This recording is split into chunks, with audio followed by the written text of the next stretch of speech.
کی جو زندگی ہے وہ ہر جگہ کامیابی ہی کامیابی ہے۔ اگر رمضان المبارک کے مہینے میں جس طریقے سے ہم مسجدوں کو آباد کرتے تھے، جس طریقے سے مسجدوں میں آمد و رفت تھا، جس طریقے سے قرآن کی تلاوت کثرت کے ساتھ کیا کرتے تھے، اسی طریقے سے اگر ہم پورے سال اللہ تبارک و تعالیٰ کی عبادت کریں گے، پورے سال اگر ہم حضور صلی اللہ علیہ وسلم کے سنتوں کے مطابق اور ان کے بتائے ہوئے طریقے پر زندگی گزاریں گے تو انشاءاللہ مرنے کے بعد آپ کو کامیابی حاصل ہوگی، اور وہی اصل زندگی ہے۔ یہ تو مختصر سی زندگی ہے۔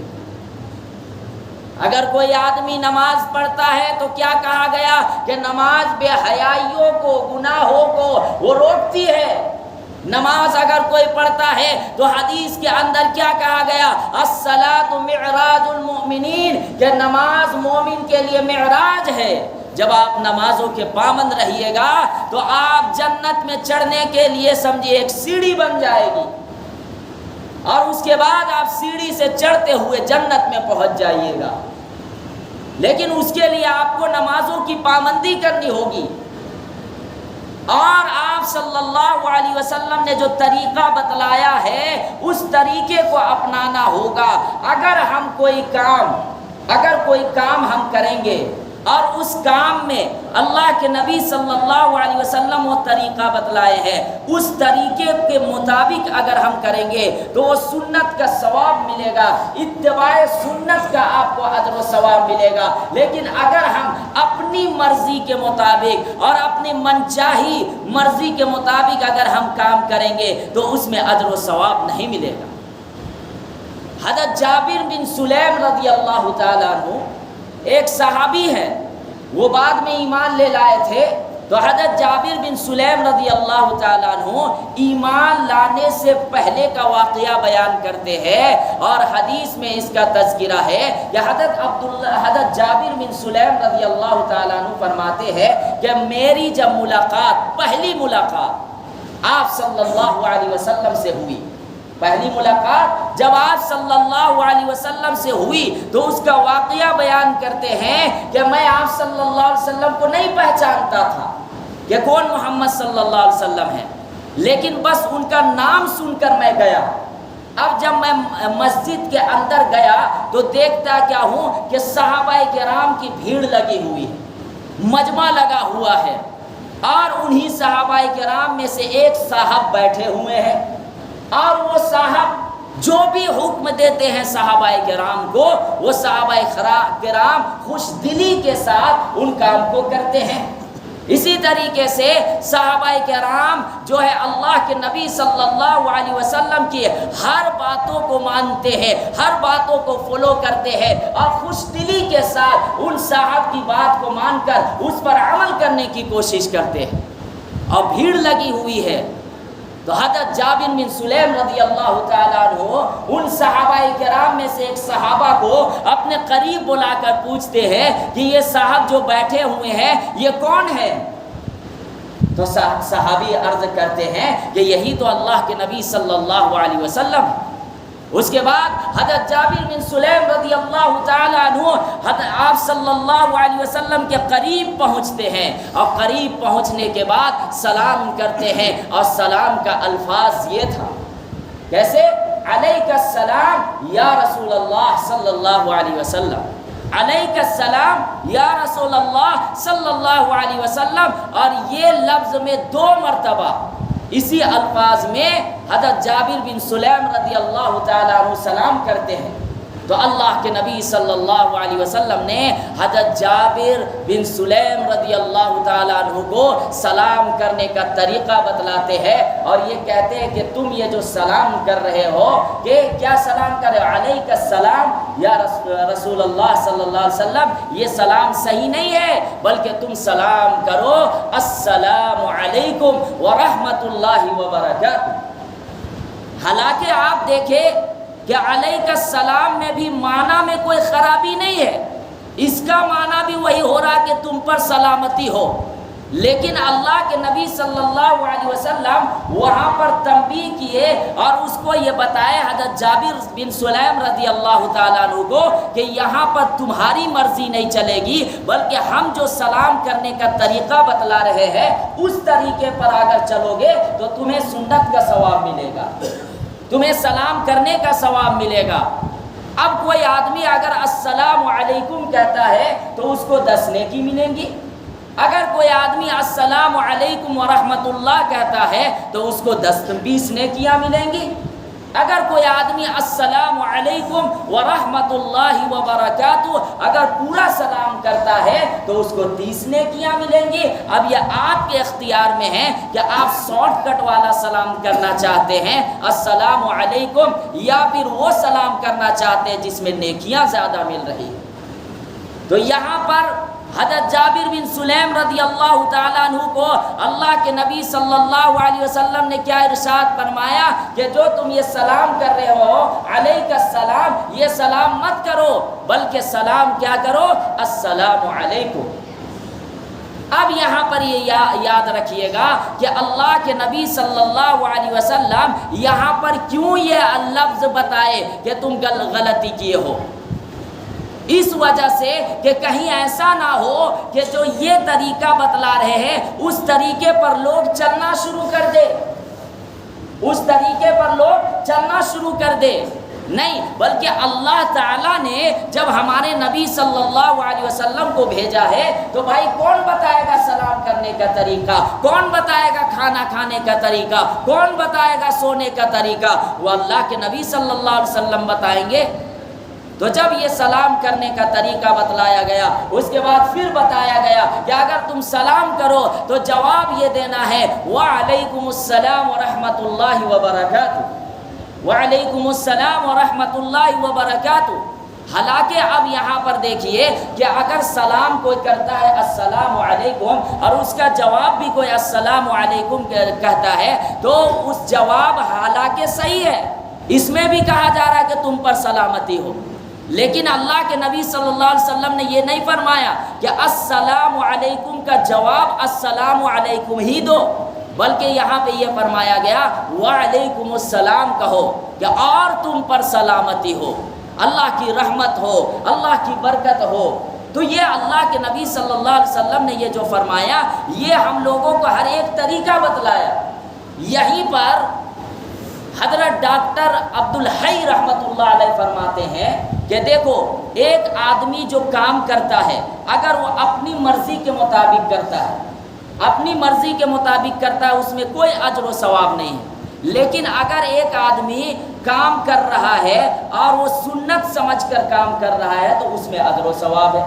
اب مثال کے طور پر آپ رات کے وقت سونے کے لیے گئے، اب سونے سے پہلے آپ بسترا جھاڑ رہے ہیں، لیکن آپ جھاڑ کس نیت سے رہے ہیں کہ بھائی اس وجہ سے کہ کچڑا پڑا ہوا ہے، دنیاوی فائدہ کے لیے آپ جھاڑ رہے ہیں، لیکن وہاں پہ یہ نیت نہیں ہوئی کہ اللہ کے نبی صلی اللہ علیہ وسلم نے ارشاد فرمایا کہ جب آپ سونے کے لیے جائیں تو سونے سے پہلے بسترا کو 3 مرتبہ جھاڑ لیجئے، بسترا کو صاف کر لیجئے۔ اگر ہم اس طریقے پر عمل کریں گے کہ نہیں اللہ کے نبی صلی اللہ علیہ وسلم نے یہ طریقہ بتلایا ہے تو آپ کو سنت کا زندہ کرنے کا ثواب ملے گا، لیکن اگر آپ نے صرف اپنے فائدے کے لیے کہ یہاں کچرا پڑا ہوا ہے تو اس کو صاف کرنے کے لیے ہم صاف جو ہے بسترا جھاڑ رہے ہیں اس میں آپ کو ثواب نہیں ملے گا، لیکن اسی چیز کو اگر آپ سنت سمجھ کر اگر بسترا جھاڑیں گے تو اس میں ثواب ہے۔ اب ایک آدمی سرما لگا رہا ہے، مثال دے رہا ہوں، رات کو سونے سے پہلے کہا گیا کہ سرما لگانا سنت ہے، جمعہ کے دن آپ جو ہے لگائیں۔ اسی طریقے سے اگر کوئی آدمی رات کو سونے سے پہلے سرما لگا رہا ہے لیکن اس کی نیت کیا ہے کہ میرے آنکھ میں گرد و غبار ہے، آنکھ میں کچڑا پڑا ہوا ہے تو چلو سرما لگاؤں گا تو میری آنکھ کی صفائی ہو جائے گی، روشنی بڑھیں گی۔ اب یہاں آپ کی نیت کیا ہے؟ اپنا فائدہ۔ یہاں پہ سنت آپ کی نیت نہیں ہو رہی ہے کہ اللہ کے نبی صلی اللہ علیہ وسلم نے ارشاد فرمایا کہ جب آپ سونے کے لیے جائے تو سرما لگا لیجئے۔ اگر ہم اس چیز کو کریں گے کہ اللہ کے نبی صلی اللہ علیہ وسلم نے ارشاد فرمایا کہ جب آپ سونے کے لیے جائیں تو سونے سے پہلے سرما لگا لیجئے، تو یہاں آپ کو دو فائدے ہوں گے، دو فائدے ہوں گے۔ پہلا فائدہ تو یہ ہے کہ سنت کو زندہ کرنے کا اجر و ثواب آپ کو ملے گا، اور دوسرا فائدہ یہ ہے کہ آپ کو آپ کے آنکھ میں اگر کوئی کچرا ہے یا کوئی پریشانی ہے یا آنکھ کی روشنی کم ہے تو اس کا بھی فائدہ ہے، تو دنیاوی فائدہ بھی ہو رہا ہے اور سنت کو زندہ کرنے کا بھی فائدہ ہو رہا ہے۔ تو اسی طریقے سے اگر کوئی آدمی سلام کر رہا ہے اور سلام اس طریقے سے کر رہا ہے کہ اللہ کے نبی صلی اللہ علیہ وسلم نے ارشاد فرمایا ہے، جو اسی الفاظ میں اگر سلام کر رہا ہے تو وہ سلام کرنے میں آپ کو اجر و ثواب ملے گا۔ اب آپ یاد رکھیے گا یہ سلام ہم لوگ کیوں کرتے ہیں،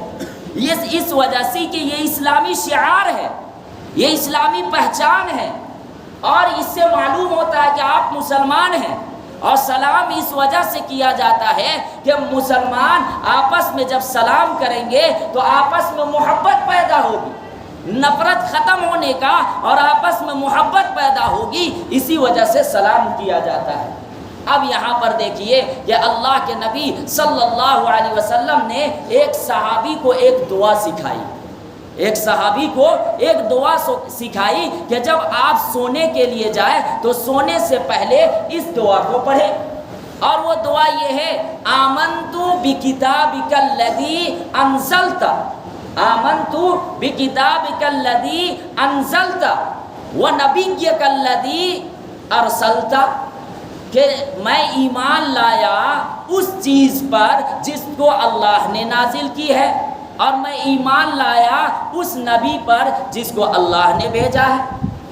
تو یہ دعا ایک صحابی کو سکھائی کہ جب آپ بستر میں سونے کے لیے جائے تو یہ دعا پڑھ لیا کرے، اس دعا کو آپ بھی پڑھیے گا سنت سمجھ کے تو انشاءاللہ ثواب ملے گا۔ وہ دعا کیا ہے؟ آمنت بکتابک الذی انزلت ونبیک الذی ارسلت۔ اب یہاں پر دیکھیے کہ چند دنوں کے بعد اللہ کے نبی صلی اللہ علیہ وسلم وہ صحابی کو اپنے قریب بلاتے ہیں اور فرماتے ہیں کہ جو دعا میں نے آپ کو سکھائی تھی وہ دعا آپ پڑھ کے بتائیے۔ بھائی کسی کو اگر کچھ سکھایا جائے اور اگر آپ جذبے کے ساتھ اس کو سن لیں تو اس کو یاد بھی تو کرنا ہے، تب تو آپ کو ثواب ملے گا۔ اب اگر آپ ہمارے فیس کو دیکھنے کے لیے آئے، باتیں یہاں پر سنیں اور اس کے بعد کان سے اڑا دیے تو کچھ فائدہ ہوگا؟ نہیں ہوگا۔ عمل کی نیت سے بیٹھیں گے تو انشاءاللہ فائدہ ہوگا۔ فیس دیکھنے کے لیے یا اچھی تقریر سننے کے لیے کہ بھائی فلاں مولانا صاحب بہت لچھے دار تقریر کرتے ہیں، اس نیت سے اگر آئیں گے تو کوئی فائدہ نہیں ہوگا، عمل کی نیت سے آئیں گے تو فائدہ ہوگا۔ اب اللہ کے نبی صلی اللہ علیہ وسلم اس صحابی کو اپنے قریب بلاتے ہیں اور کہتے ہیں کہ جو دعا میں نے آپ کو سکھائی تھی وہ دعا آپ پڑھ کے بتائیے۔ تو وہ صحابی جب پڑھنے لگے تو وہ ایک لفظ کو جو ہے وہ فرق کر دیے، ایک لفظ کو چینج کر دیے، اور وہ پڑھے کیا؟ آمنت بکتابک الذی انزلت۔ اب یہاں پر آگے جو ہے نبی کا تذکرہ رہا، لیکن وہ پڑھا وبرسولک الذی ارسلت،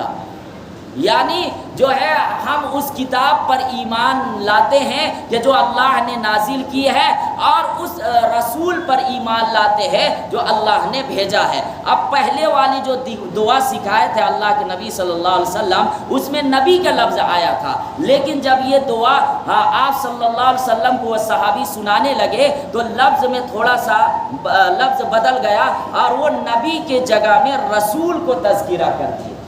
تو اللہ کے نبی صلی اللہ علیہ وسلم نے پھر دوبارہ ارشاد فرمایا کہ نہیں، وہ دعا مجھے پڑھ کے بتاؤ جو میں نے آپ کو سکھائی تھی، اور وہ لفظ بتاؤ پڑھ کے جو لفظ میں نے آپ کو سکھایا تھا۔ اس کے بعد پھر دوبارہ پڑھتے ہیں تو اپنی دعا کو صحیح کرتے ہیں، اور اس کے بعد وَبِرَسُولِكَ الَّذِي کے جگہ میں وَبِنَبِيِّكَ الَّذِي أَرْسَلْتَ پڑھتے ہیں۔ تو یہاں پہ یہ دعا کیوں سکھا رہے ہیں؟ حالانکہ دیکھیے کہ رسول اور نبی اس میں تھوڑا سا فرق ہے، نبی اور رسول میں تھوڑا سا اصطلاحی فرق ہے. وہ فرق یہ ہے کہ رسول کا جو مرتبہ ہے وہ نبی سے بڑھا ہوا ہے. حالانکہ یہاں معنی کے اعتبار سے خرابی زیادہ پیدا نہیں ہو رہی ہے، لیکن اس کے باوجود اللہ کے نبی صلی اللہ علیہ وسلم نے یہ ارشاد فرمایا کہ نہیں، یہاں پہ تمہاری مرضی نہیں چلے گی، یہاں پہ مرضی اگر چلے گی تو اللہ اور اللہ کے رسول صلی اللہ علیہ وسلم کی مرضی چلے گی. اسی وجہ سے تو اللہ تبارک و تعالیٰ نے قرآن کریم میں فرمایا اطیعوا اللہ و اطیعوا الرسول، کہ تم اللہ کی اطاعت کرو اور اللہ کے رسول صلی اللہ علیہ وسلم کی اطاعت کرو. اب یہاں پر دیکھیے، اور آپ کو میں واقعہ بتا رہا ہوں کہ اللہ کے نبی صلی اللہ علیہ وسلم راتوں کو گشت لگایا کرتے تھے. راتوں کو گشت اس لیے لگایا کرتے تھے کہ کہیں جہاں ہم مدینہ میں رہتے ہیں اور مدینہ کے اطراف میں کوئی ایسا تو نہیں ہے جو پریشان حال ہے، کوئی ایسا تو نہیں ہے کہ بھوکا ہے، کوئی ایسا تو نہیں ہے کہ کہیں پہ کچھ ضروریات جو ہے وہ اس کو ہو، کہیں ایسا تو نہیں ہے کہ کوئی بیمار ہے اس کی عیادت کی جائے. تو اللہ کے نبی صلی اللہ علیہ وسلم رات کو سے جو ہے وہ گشت لگایا کرتے تھے، اور وہی طریقہ صحابہ کرام بھی اپنائے ہوئے تھے. حضرت عمر رضی اللہ تعالیٰ عنہ بھی راتوں کو گشت لگایا کرتے تھے، اور صحابہ بھی جو ہے وہ راتوں کو گشت لگایا کرتے تھے. تو اللہ کے نبی صلی اللہ علیہ وسلم جب راتوں کو نکلے، رات کو تہائی حصے میں نکلے، تو کیا دیکھتے ہیں کہ حضرت ابو بکر صدیق رضی اللہ تعالیٰ عنہ کے گھر کے قریب جب پہنچتے ہیں تو حضرت ابو بکر صدیق رضی اللہ تعالیٰ عنہ رات کو تہجد کی نماز میں قرآن کی تلاوت بلند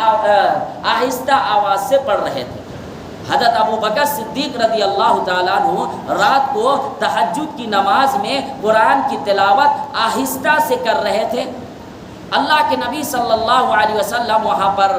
کھڑے ہوئے تھوڑی دیر، اور اس کے بعد سنے، اس کے بعد آگے بڑھ گئے. جب آگے بڑھے تو حضرت عمر فاروق رضی اللہ تعالیٰ عنہ کا گھر آیا، اور حضرت عمر فاروق رضی اللہ تعالیٰ عنہ کے گھر کے قریب پہنچے تو کیا دیکھتے ہیں کہ حضرت عمر فاروق رضی اللہ تعالیٰ عنہ قرآن کی تلاوت بلند آواز سے کر رہے ہیں، زور سے کر رہے ہیں.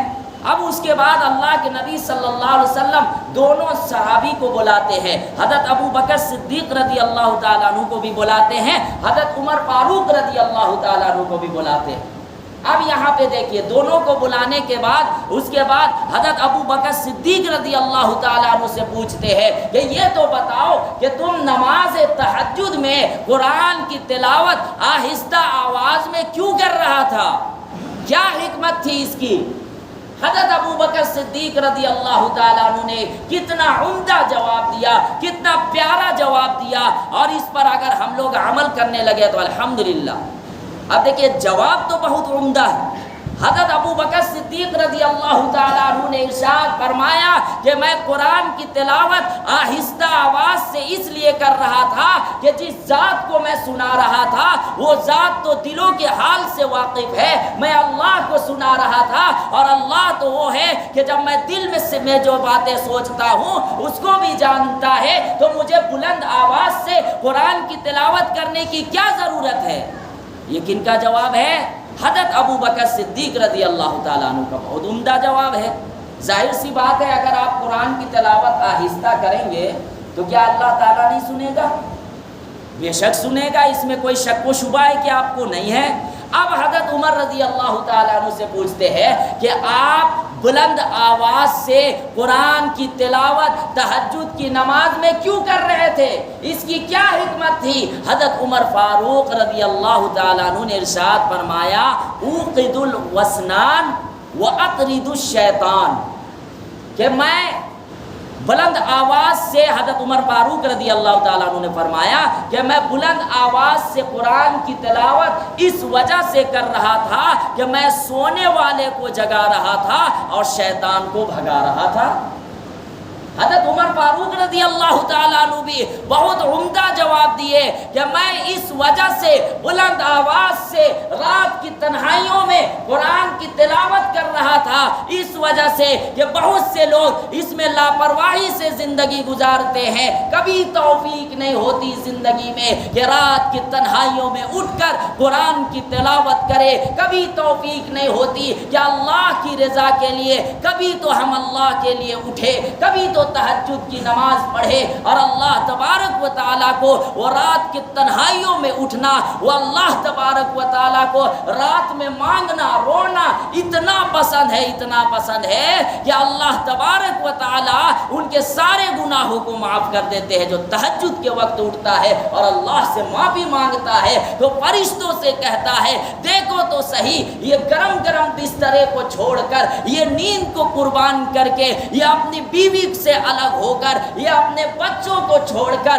رات کی تنہائی میں اٹھا ہوا ہے، صرف میرے لیے اٹھا ہوا ہے۔ اللہ اس بندہ سے خوش ہوتا ہے اور فرشتوں سے کہتا ہے یہ بندہ مجھے پسند ہے۔ تو اب دیکھیں حضرت عمر فاروق رضی اللہ تعالیٰ عنہ کا بھی جواب بہت اعلیٰ تھا۔ حضرت عمر رضی اللہ تعالیٰ عنہ نے کیا ارشاد فرمایا، اوقد الوسنان واطرد الشیطان، کہ میں اس وجہ سے بلند آواز سے قرآن کی تلاوت کر رہا تھا کہ میں سونے والے کو جگا رہا تھا اور شیطان کو بھگا رہا تھا۔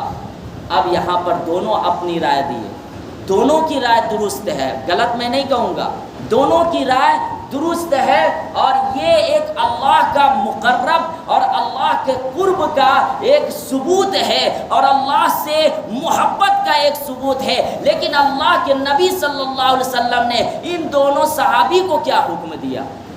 تو اللہ کے نبی صلی اللہ علیہ وسلم نے ارشاد فرمایا ابو بکر رضی اللہ تعالیٰ عنہ کو کہ تم کیا کرو، تم جو قرآن کی تلاوت آہستہ کر رہے ہو، اب بہت آہستہ کر رہے ہو، تھوڑا سا بلند کرو، یعنی تھوڑی اونچی آواز سے قرآن کی تلاوت کرو۔ کس کو کہہ رہے ہیں؟ حضرت ابو بکر صدیق رضی اللہ تعالیٰ عنہ کو۔ اور پھر اللہ کے نبی صلی اللہ علیہ وسلم نے حضرت عمر رضی اللہ تعالیٰ عنہ کو بھی یہ کہا کہ تم جو ہے بلند آواز سے بہت زیادہ قرآن کی تلاوت کر رہے ہو۔